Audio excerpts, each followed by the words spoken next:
Okay, let's continue our review for the Unit 1 exam by talking about different properties of electromagnetic waves.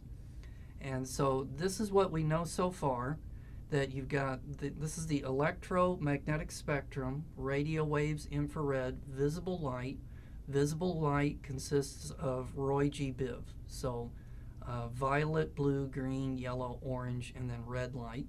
Over here is ultraviolet, X-rays, and gamma rays.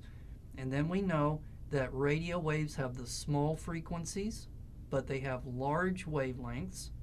And then on this side of the spectrum, these have the large frequencies and the small wavelengths. So next is what actually causes light in the first place, and that has to do with electricity. So ultimately, electricity is responsible for the production of light, and it's caused by an accelerating electric charge. So if an electric charge is just sitting there, it does not produce any light. But what it does produce is it produces a field. So let's first talk about magnetism, so that you should be familiar with a bar magnet, and then if you were to put a piece of paper on top of that bar magnet and then sprinkle iron filings on it, it makes a magnetic field that looks like that. Okay, and the magnetism that comes out of a bar magnet actually comes from moving electrical charges. So as charges move, they produce little magnetic fields, and then those magnetic fields add together to give you the overall magnetic field of a bar magnet. Okay, so just bear with me here. So if you have a charged particle that's moving, let's say in this direction, it will actually create a magnetic field that kind of looks like circles that then goes around it like this. So as it's traveling in this direction, it makes circles within circles, like this thing is making these things inside of these things. And so we call this its magnetic field, B. So this is the magnetic field of a bar magnet. This would be the magnetic field of a charged particle that is moving in a straight line at a constant speed. Okay, what about if it's not moving? So if you have a charged particle that is just sitting there, it also will make a field that is going to surround it, but this time it's going to look kind of like this. Now I can't represent it in 3 dimensions, but in 2 dimensions it kind of looks like spokes on a wheel. And this thing is going to be called an electric field. Now, if a particle accelerates, that means its speed changes. Just like if I take this thing and I drop it, it goes faster and faster. It's accelerating. So when a charged particle accelerates, what happens is these 2 fields get entwined with each other, and that makes an electromagnetic field. Electromagnetic. So that's what light is. It's an electromagnetic wave. So you can't really see what light is. However, you can visualize the electric and magnetic fields of light, and that's what that picture is. So you notice that it has an electric part that is oscillating like that. So that's its electric field.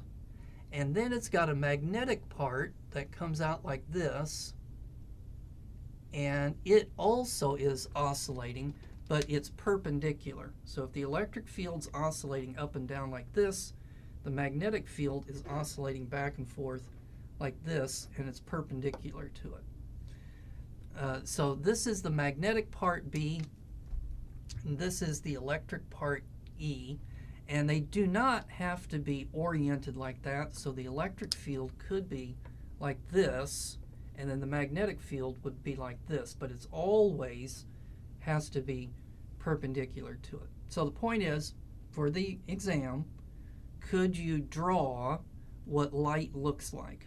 And you would just say that it's an oscillating electric and a magnetic field.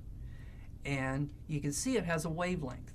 So the distance from here to here would be the wavelength of that light.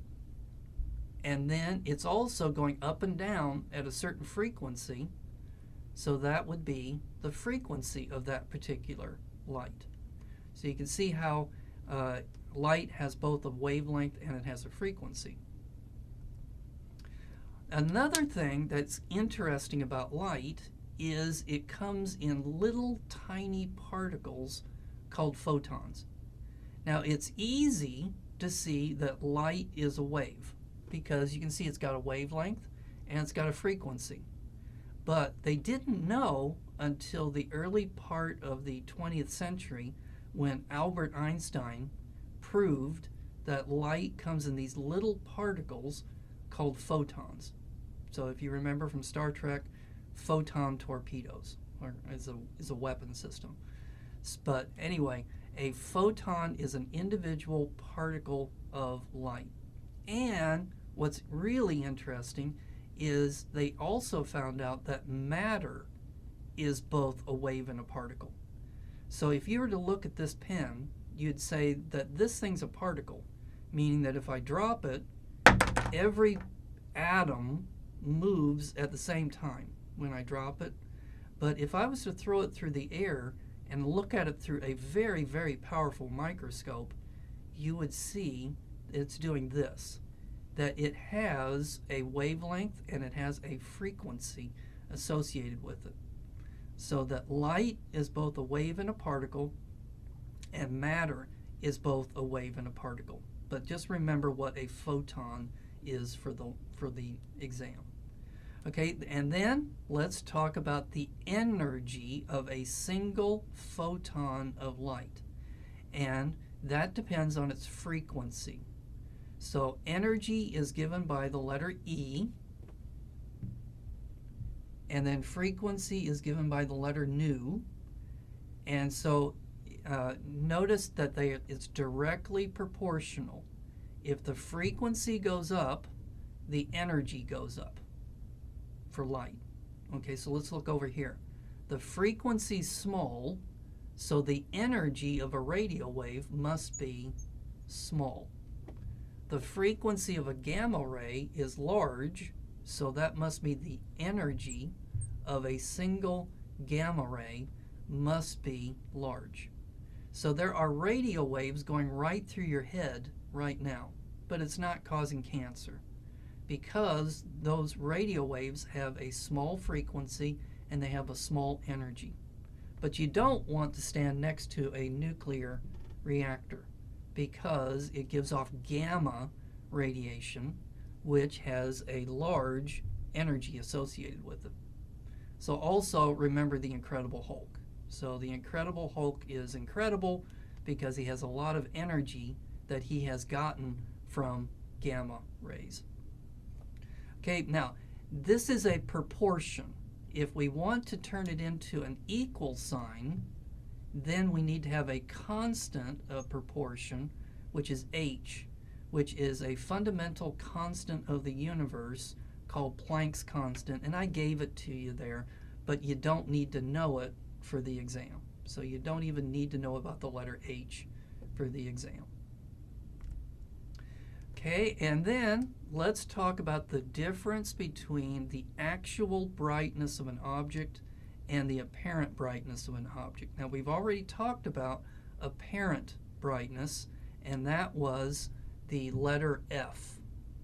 So apparent brightness is the letter F, and that's how bright something appears to be. So if you take a light bulb and you hold it in front of your face, you would say, boy, that is a bright light bulb.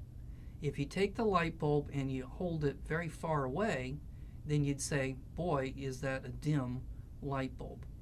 Okay, so the apparent brightness F depends on distance. Now, the actual brightness of the light bulb doesn't depend on distance, because let's say it's a 50-watt light bulb. then it's a 50-watt light bulb, whether it's in your face or it's a mile away. So the actual brightness is the luminosity, and that's L. Okay, and then it also depends on the distance squared. So the further away you get, the dimmer something looks. And then you also need to put in that 4 pi thing, but you don't need to have it in the formula in order to be able to use the formula the way that we're going to be using it. So I'll go ahead and put it in there, 4 pi. It's another constant of proportionality like the H thing is.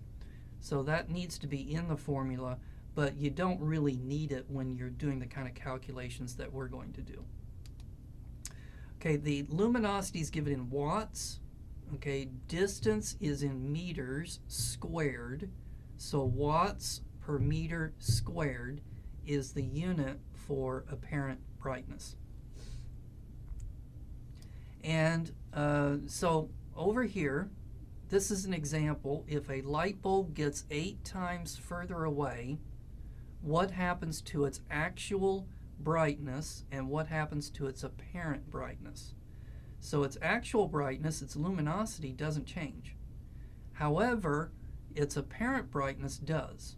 So you're going to take the 8, don't forget to square it. So 8 times 8 is 64, so it's going to be 64 times dimmer, or you could say it's 1/64th as bright as what it used to be. So either of those two answers would be okay on the exam, but don't forget to square the 8 when you do that. Notice this is the same kind of idea as gravity. So if you said that you've got these 2 planets and one of the planet gets 8 times further away, what happens to the force of gravity between the 2 planets? The answer would be the same. So gravity would get weaker by 1/64. It's the same idea. There's a lot of things in physics that get weaker the further away that you get. All right, let's take a break. When we come back, we will talk about temperature.